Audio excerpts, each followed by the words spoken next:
Ratusan ribu tenaga kerja wanita asal Indonesia yang bekerja di luar negeri sebagai asisten rumah tangga akan dipulangkan ke Indonesia dan akan digaji minimal 10 juta rupiah per bulan atau digaji dengan gaji yang sama tatkala dia bekerja di luar negeri.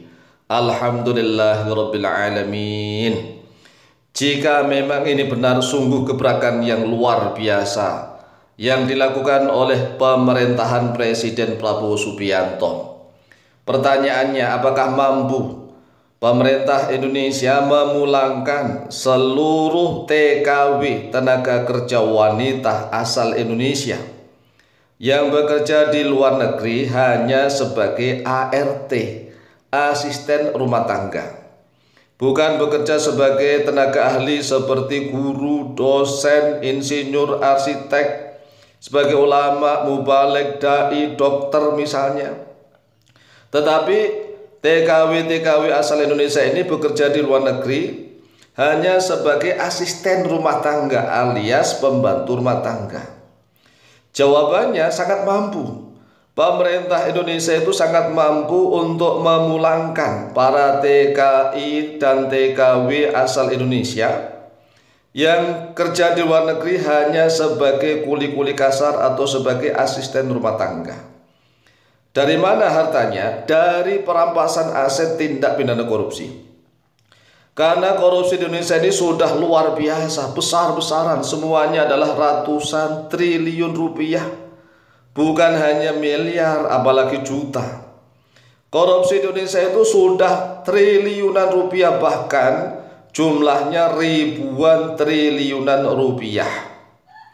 Bahkan baru-baru ini Menteri Pertanian, Menteri Pertanian yaitu Andi Amran Sulaiman mengisahkan bahwa jika pemerintah salah kebijakan masalah pupuk, maka dalam 1 minggu saja negara bisa dirugikan sebesar 40 triliun rupiah. Bayangkan nih, bukan miliar, 40 triliun rupiah kalau pemerintah melakukan salah kebijakan. Dibayangkan, satu pupuk saja, belum Pertamina, belum Timah, belum Freeport, belum sawit, belum macam-macam. Hanya pupuk saja kalau seandainya salah kebijakan, pemerintah bisa rugi setiap minggunya itu 40 triliun rupiah. Ini triliun loh ya, bukan main-main. Nah, kalau misalnya sebulan itu sebanyak 4 minggu, sebulan 4 minggu, berarti 40 triliun rupiah kali 4 berarti 160 triliun. Triliun ini 160 triliun setiap bulan. Bayangkan nih, Indonesia itu negeri yang makmur, yang subur, yang kaya raya, yang diberkahi oleh Allah.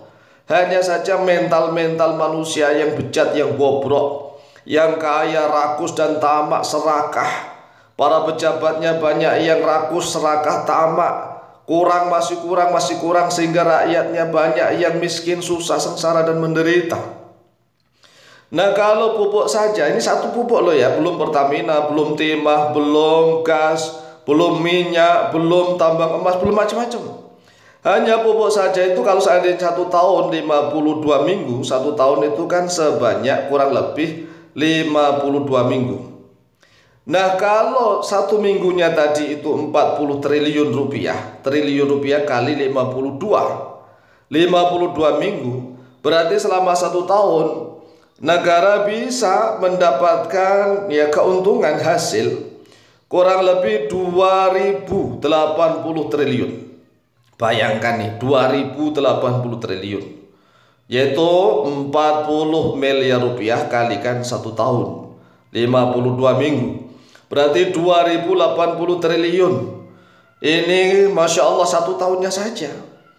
Nah, selama 4-5 tahun itu utang negara sudah lunas. Hutang negara lunas baru dari sektor pupuk saja, ini bayangkan, baru dari 1 sektor. Nah, kan banyak sekali sekarang ini orang-orang politikus yang merasa gerah dan kepanasan kalau kami Al-Fakir Tama'alif ikut-ikutan membahas politik.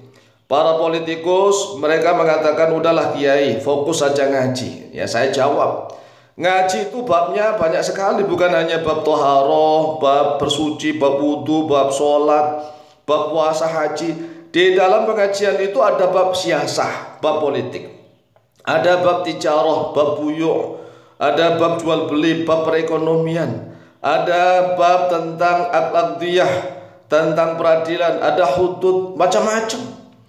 Jadi ini adalah salah satu praktek ngaji kita. Kita akan membenahi bangsa dan negara bersama-sama. Ya, kita kembali lagi.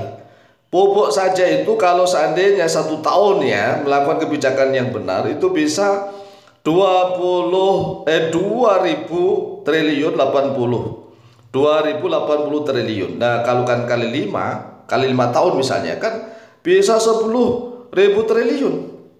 Ini seluruh hutang-hutang negara bisa lunas. Nah, seluruh TKI TKW bisa dipulangkan. Karena apa?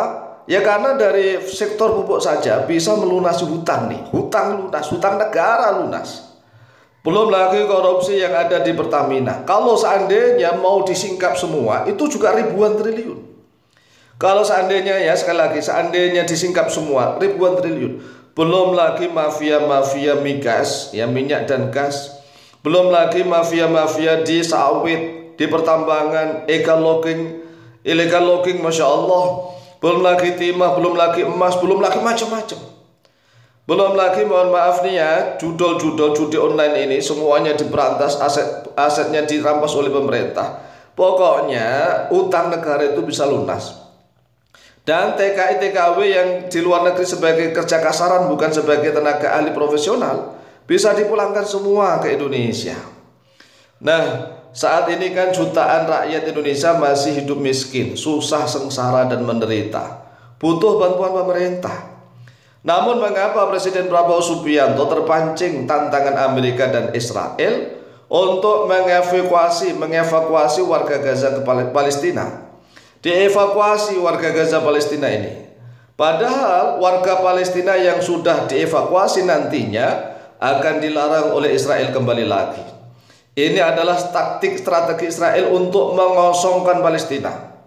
Oleh sebab itulah lebih baik Presiden Prabowo Subianto fokus berantas korupsi dan mensetarakan rakyat sendiri.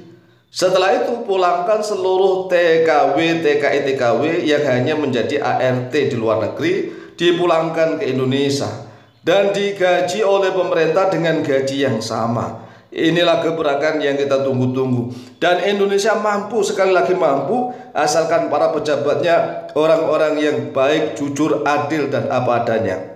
Demikian, semoga manfaat dan barokah. Lebih kurangnya mohon maaf. Wallahu ta'ala a'lamu bishawab.